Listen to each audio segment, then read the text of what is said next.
Hi, it's Dwyer, gamblersadvisory.com, DwyerBoxingNews.com.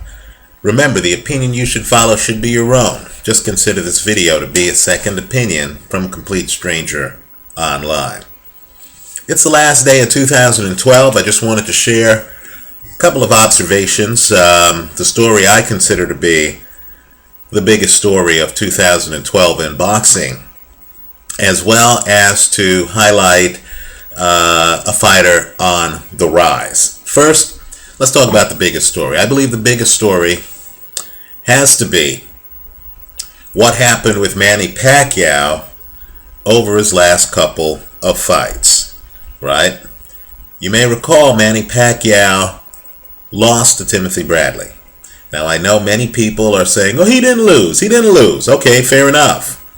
But just understand that at the end of that fight, Timothy Bradley was still on his feet, and that all of the judges watching the fight had Bradley closing strong, right? It's very hard to watch the last 3 rounds of that fight and reach a conclusion that Manny Pacquiao closed the fight strongly. That should have been a tip-off to people. That guys now were not just going the distance with Manny Pacquiao, as I've been saying here for the last 2-3 years, but that guys now are actually able to win a lot of those later rounds against Manny Pacquiao. Well, the story then had a second chapter, Manny Pacquiao against Marquez. Now, what I want people to focus on is not the knockout that ended the show, but the knockdown that took place before that. I was in a bar the other day, and I was sitting next to a hardcore Manny Pacquiao fan. And I don't know if this guy has watched any of my videos or knows that I'm a hardcore boxing fan. But he and I were talking. I was curious to pick his brain. And he had some alternate reality construct where he was talking about Marquez getting lucky with one punch and knocking out Manny Pacquiao on a lucky punch, right? I understand that folklore is out there. The reality is a little bit different, right? In the actual fight, Manny Pacquiao hits the canvas before he gets knocked out. That would have been news. We'd be talking about it now, especially given that his opponent knew him better than most, because this was the 4th fight between the two guys, right? If anybody knows Manny Pacquiao in the ring, it's Marquez, right? Manny Pacquiao's skills have always had holes in them. I know it's upsetting to a lot of people. I know we've been fed by the media a constant stream of Manny Pacquiao is the best pound for pound, or Manny Pacquiao is second best pound for pound. I know we've been fed that for a very long time. But Manny Pacquiao has holes in his game. And now the chickens have come home to roost. He gets knocked down by Marquez off a straight right hand as Manny Pacquiao goes straight back, right? Not at the side, not bobbing and weaving. He goes straight back after an exchange. He gets dropped. Then, of course, Manny Pacquiao walks into a counter right hook a few rounds later and gets knocked out. And I don't mean technically knocked out. I mean knocked out. He's not moving after 10 seconds. The way Manny Pacquiao gets off lying on the canvas face first is that one of his cornermen rolls him over, right? Pacquiao can't move. He's been KO'd, right? As some like to say, he's been KTFO'd. Right? Now, what's interesting are the post-fight interviews. And by the way, if you're a handicapper, Quite frankly, in tracking the sport, there's no source of information, in my opinion, better than the comments of fighters after the fight. Right? I've said this in the book I wrote a few years ago, How to Bet on Boxing, cheap plug. But after the fight, Juan Manuel Marquez gives an interview. In fact, he gives a few interviews where he literally talks about working on that counter right hand in the gym before the fight. How he knew he'd have opportunities to catch Manny Pacquiao in exactly that situation naked. Right? He knew it. I'll say we online here knew it, because I talked about how Manny Pacquiao was open to a right hand in the video I made before the Pacquiao-Shane Mosley fight. Right? Let me also point out too, I know there's folklore that I've been hating on Manny Pacquiao for years. No, I've been collecting on Manny Pacquiao for years. That Shane Mosley fight went over. It went the distance. Right? People need to understand that the Timothy Bradley fight, and that's a fight where I called Bradley to win that fight, that Timothy Bradley fight was just one in a pattern of Manny Pacquiao fights that went over. So if you're a Manny Pacquiao fan, you need to ask yourself, what happened the first time Manny Pacquiao got knocked down? Is this Manny Pacquiao remotely close to prime Manny Pacquiao? The Manny Pacquiao who took out Oscar De La Hoya? And I'd say he's not. The best take I've heard on Manny Pacquiao comes from another boxer, Roman Karmazin, who said that, quite frankly, Manny Pacquiao's career trajectory looks at this point like Roy Jones's. Right? The problem is that Pacquiao and Jones had the faster hands, were the better athletes. You know, athleticism doesn't age as well as technique. Right? As I've said, Marquez is not relying on his hand speed. Vitaly Klitschko's not relying on his hand speed. Bernard Hopkins is not relying on his hand speed. These guys are relying on technique. And so at this point, to answer the question, is it over for Manny Pacquiao? I'll just answer it this way.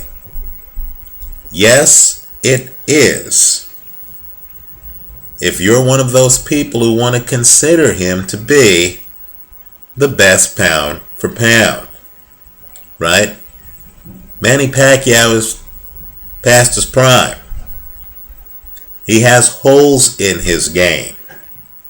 Those holes are being exploited now by technicians. The word is out.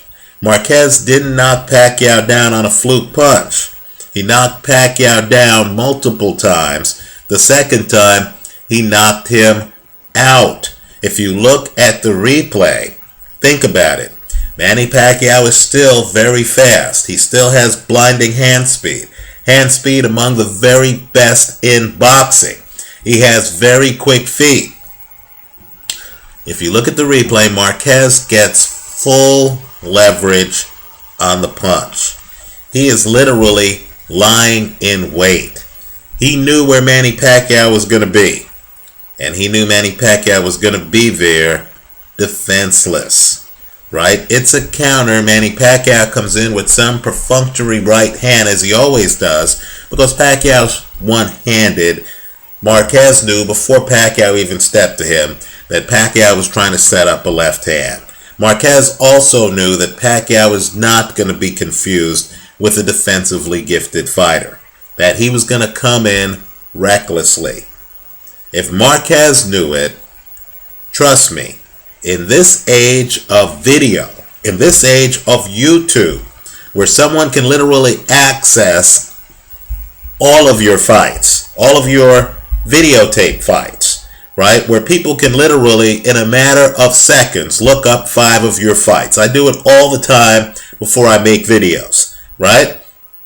The holes in Pacquiao's game are obvious to those who study film. I'm sure Floyd Mayweather knows exactly what he'd do against Manny Pacquiao. Timothy Bradley came in, he knew exactly how to work his left jab and to protect himself from Pacquiao's left hand, right? Marquez, literally, in interview after interview, told reporters he knew exactly what to expect. I don't believe any of these guys believe that they hit harder than Manny Pacquiao, that they're better athletes than Manny Pacquiao, that they have more hand speed than Manny Pacquiao. But what I believe all of them know is that they're better boxers than Manny Pacquiao. They're better technicians. They work angles better. Speaking of angles, let's talk about a fighter who is following the opposite trajectory. I believe this guy has a chance, quite frankly, to be the fighter of 2013. And he happens to fight, in my opinion, in the best division in boxing. I believe that three of the very best. Let's talk about his division first. I believe that three of the very best pound-for-pound fighters in the entire sport are Daniel Geale, Dmitry Pirog, and Sergio Martinez. All of them have held or currently hold a share of the middleweight title. Now, for casual fans, let me underscore something. You did not hear me mention the name of Julio Cesar Chavez, right? The names I'm mentioning, in my opinion, are 24 karat gold, right? Julio Cesar Chavez Jr. is one of the sport's biggest draws. None of the guys I've mentioned have the fan base he has. He's charismatic. Even I enjoy his interviews, right? He's fun to watch. He doesn't belong on this list. In his own division, in my opinion, he's not in the top four. Okay? Just food for thought. Well, to the names I've mentioned, and I have all of these guys on my pound-for-pound list. Geale, Pirog, and Martinez. Let me add a fourth. I believe this guy is relatively unknown. I believe this guy has the potential to literally blow down doors. And his name is Gennady Golovkin. Now, he has a big fight coming up against Gabe the King Rosado. I'm expecting him to walk through Rosado. When I say walk through, I'm not just expecting a win. I'm expecting a stoppage, right? Understand, Golovkin shares a trainer with Carson Jones, the guy who roughed up Kell Brook in one of this year's biggest stories. Right, I know Kell Brook won the fight. Oh, I'll tell you what, if you're a Kell Brook fan, you know he was hanging on for dear life late in that one. Right? Well, let me just say this. Just imagine if Carson Jones had one-punch knockout power in both hands. Right? Understand, Golovkin was a decorated amateur. He actually dropped Lucien Boutte in the amateurs. Right? I believe Golovkin, quite frankly, has the kind of outsized power where if he wanted, and he fights at 160, if he were to gain 8 pounds, I believe his punch would carry to super middleweight, right? The guy is one of the hardest punchers in the entire sport. And what I like about him is he comes in behind a defensive construct. Now, he has had problems in the ring. There are many who believe the blueprint on how to beat him can be found in the Kasim Uma tape. Okay, and that's a legendary tape. I look at it from time to time. Okay, fair enough. But I'll say this. This guy is devastating. You're lucky if you go the distance with him, right? There are stories online about him sparring with Canelo, and basically Canelo in the sparring sessions being overmatched, right? I'm a big Sergio Martinez fan. People know that I consider Martinez to be the second best fighter in the sport pound for pound. I don't expect Sergio Martinez to step in the ring with Gennady Golovkin anytime in 2013. In fact, I don't think that fight ever happens because it's too risky for Martinez. Right? Martinez fights well on his back foot, but understand Golovkin is the kind of guy who patiently cuts off the ring and tracks you down. And let me say this too. He doesn't need a wind-up to throw his punches. Some guys are just blessed with heavy hands, and he has built-in leverage. It's kind of like Yorkis Gamboa. Only, unlike Gamboa, this guy actually has defense and doesn't have a track record of getting knocked down in several fights. Right? This guy's not an ambush fighter.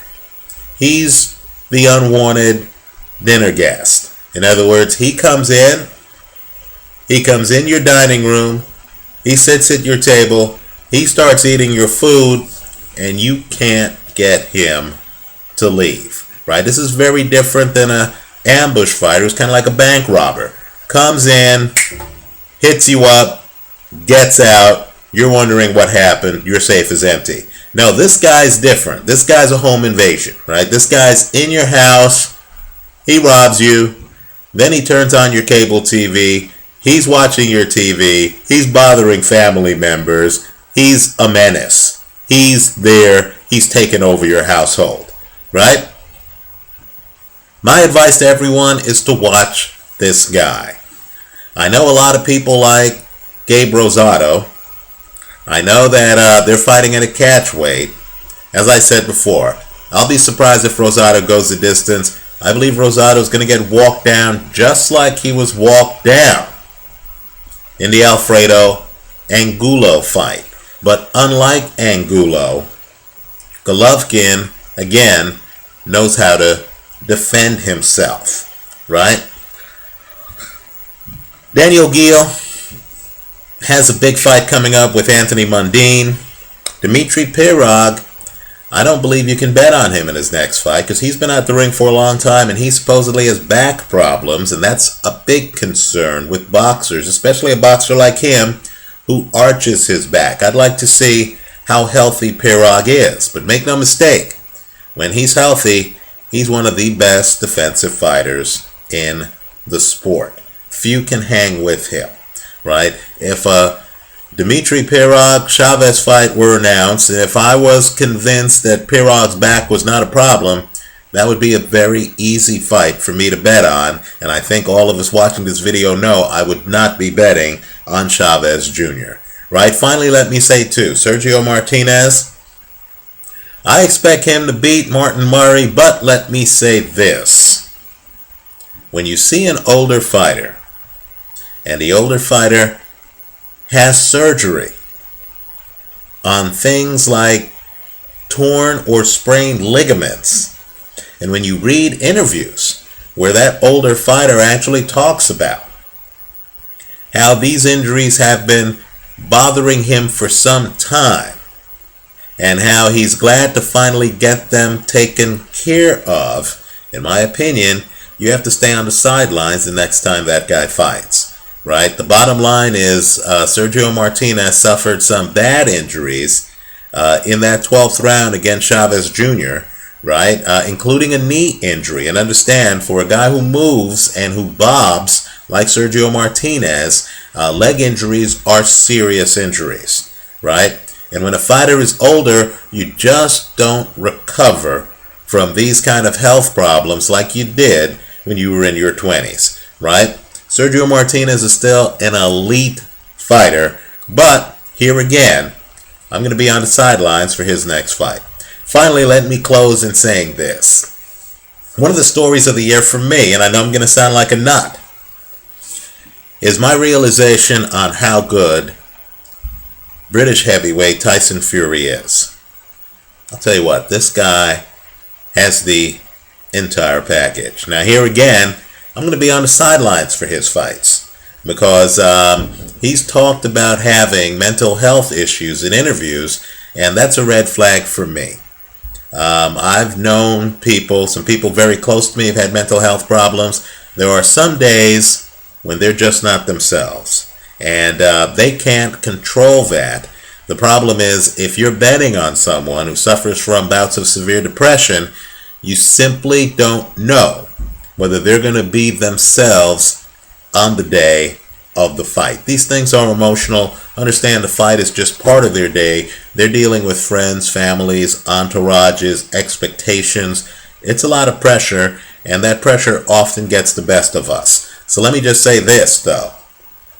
If you're looking for boxing talent in the heavyweight division, if you're looking for a guy with the skills to actually outbox you righty or lefty, to throw an excellent left jab and an excellent right jab, to actually move and to actually have hand speed, to be able to handle you up close inside, better inside game than Vladimir Klitschko, to actually handle you inside and to actually also be able to blow you out from distance. Let me just say, I hope you give a look to Tyson Fury. As I said in an earlier video, if Tyson Fury fights David Price within the next year, I'm rolling with Tyson Fury. He's the more advanced fighter. If the Klitschko brothers really want a big challenge, want to take on a heavyweight with some skills to actually make it an interesting fight, Tyson Fury is really on the very short list with David Haye, right? Let me also say this too. In the United States, I believe that the two best heavyweights out there right now are former Vladimir Klitschko sparring partner Deontay Wilder, right? Wilder has been in the ring with the best, right? Behind the scenes. And Philadelphia's Brian Jennings. Those are two names to look at. I know the press keeps trying to tell us about Chris Arreola and Seth Mitchell. Put me down with the Wilder and Jennings crowd, right? Much respect for Chris Arreola. Much respect for Seth Mitchell. Much respect for Jonathan Banks, who, quite frankly, is better, in my opinion, than Seth Mitchell and should win that rematch, right? But all I'm saying is, in terms of fluidity and power, right, Deontay Wilder has one of the more powerful punches in the sport, right? And in terms of fluidity, the ability to put together a combination and to just move, which is what Brian Jennings does, I believe Wilder and Jennings have the edge. Anyway, I've rambled now for more than 23 minutes. Let me step off here. Let me know your end of the year comments. Let me know if you think I'm full of it on Manny Pacquiao. The Pacquiao crowd usually does, right? Let me know if you think I have ignored another division. I'll concede. The super middleweight division is loaded. Froch, Butte, Ward. Those are all interesting names. James DeGale, who I think in that division might be second only to Andre Ward. Right, I agree the super middleweight division is loaded.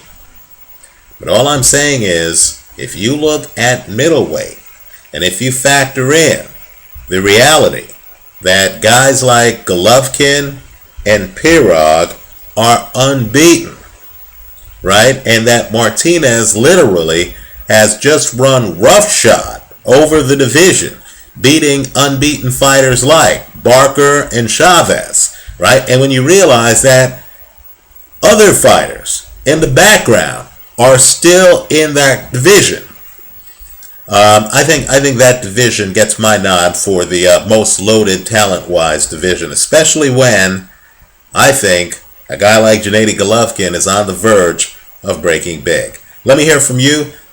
Happy New Year, everyone. Thanks for stopping by. Visit us at gamblersadvisory.com and DwyerBoxingNews.com. Thanks for watching.